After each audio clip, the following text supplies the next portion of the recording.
আসসালামু আলাইকুম প্রাণপ্রিয় আমার চাকরি প্রার্থী ভাই ও বোনেরা, আশা করি আপনারা সকলে ভালো আছেন, আমিও ভালো আছি।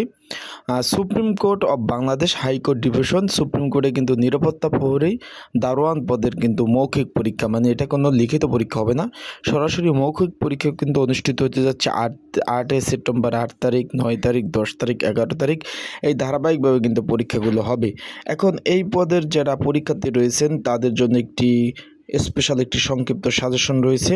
সেটা কিভাবে পাবেন, কতটুকু কমন উপযোগী হবে এবং সাজেশনটা আপনারা কিভাবে নেবেন সেই বিষয় নিয়ে আলোচনা করব। এবং এই ভিডিওতে আরও থাকবে যে আপনারা পরীক্ষায় যখন উপস্থিত হবেন, সেই কেন্দ্রে যখন যাবেন, সেইখানে আপনাদের কি কি কাগজপত্র নিতে হবে সেই বিষয়ে কিন্তু আজকে এই ভিডিওতে একটু জানিয়ে দেওয়ার চেষ্টা করব। তাই ভিডিওটা আপনারা শুরু থেকে শেষ পর্যন্ত দেখার চেষ্টা করবেন এবং আপনাদের যদি কোনো ধরনের কোনো কিছু জানার থাকে সেই বিষয়ে কমেন্টস করবেন। আর অবশ্যই যারা আমার ইউটিউব চ্যানেলে নতুন তারা আমার ইউটিউব চ্যানেলটা সাবস্ক্রাইব করে রাখবেন। ফেসবুক পেজ থেকে ভিডিওটা যদি দেখে থাকেন অবশ্যই ফেসবুক পেজটা কিন্তু ফলো করে রাখবেন। এখন যে বিষয়টা নিয়ে কথা বলবো যে সুপ্রিম কোর্ট অফ বাংলাদেশ, এখানে কিন্তু নিরাপত্তা প্রহরী পদ সম্পূর্ণভাবে কিন্তু মৌখিক পরীক্ষা অনুষ্ঠিত হতে যাচ্ছে। পরীক্ষা কিন্তু অনুষ্ঠিত হবে যে আপনার সুপ্রিম কোর্টের যে অডিটোরিয়াম অভ্যন্তরীণ কেন্দ্রে যে আছে অভ্যন্তরীণ কক্ষ, সেইখানে কিন্তু হবে।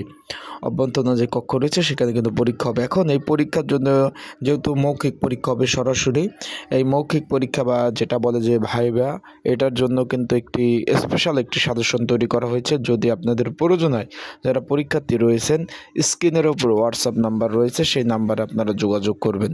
যোগাযোগ করে আপনারা কিন্তু অবশ্যই এই পদের জন্য একবারে কমন উপযোগী সাজেশনটা আপনারা নেবেন। একবারে কমন উপযোগী, আপনারা যাদের প্রয়োজন আছে সংক্ষিপ্ত কমন উপযোগী সাজেশন, এই যে বাংলা লিঙ্ক হোয়াটসঅ্যাপ নাম্বারটা দেখতেছেন, এই নাম্বারে যোগাযোগ করবেন। যোগাযোগ করে সাজেশনটা নিতে পারবেন। এখন আপনাদের অনেকে জানার বিষয় যে ভাই কী কাগজপত্র নিব, এই বিষয়ে কিন্তু একটা ভিডিও দিয়েছি, তারপর একটু আপনাদের বলে দেই।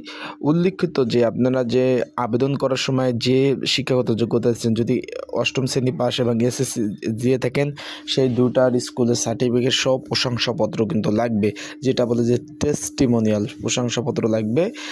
অন্যদিকে লাগবে আপনার কোঠার অভিজ্ঞতা সনদ লাগবে, যদি আপনাদের কোঠা থাকে সেই কোঠা লাগবে। এছাড়া যদি আপনার এইখানে অভিজ্ঞতা যদি থাকে যে নিরাপত্তা প্রহরীর, সেটার অভিজ্ঞতা সনদ লাগবে। তারপর আপনাদের এইখানে প্রয়োজন হবে school certificate, voter ID card, জন্ম নিবন্ধন, চেয়ারম্যান সার্টিফিকেট, তারপর ইত্যাদি যেগুলো প্রয়োজন হয় সকল জিনিস কিন্তু লাগবে। এগুলো 2 সেট করবেন, 1 সেট সপ্তাহিত করা থাকবে, 1 সেট মেন কপি থাকবে। আপনারা যখন এগুলা নিয়ে যাবেন, আপনাদের সপ্তাহিত করা কপি যেটা ফটোকপি সেটা কিন্তু রেখে দেবে, মেন কপি কিন্তু আপনাকে দিয়ে দেবে। আশা করি এই প্রয়োজনীয় ডকুমেন্ট কাগজপত্র নিয়ে তারপর যাবেন। আর যাদের সাজেশন প্রয়োজন হবে অবশ্যই যোগাযোগ করবেন, আমার সাথে যোগাযোগ করে কমন উপযোগী সাজেশনটা নিতে পারবেন। আর কোনো কিছু প্রয়োজন হলে অবশ্যই যোগাযোগ করবেন আমার সাথে। আসসালামু আলাইকুম, ভালো থাকুন, সুস্থ থাকুন।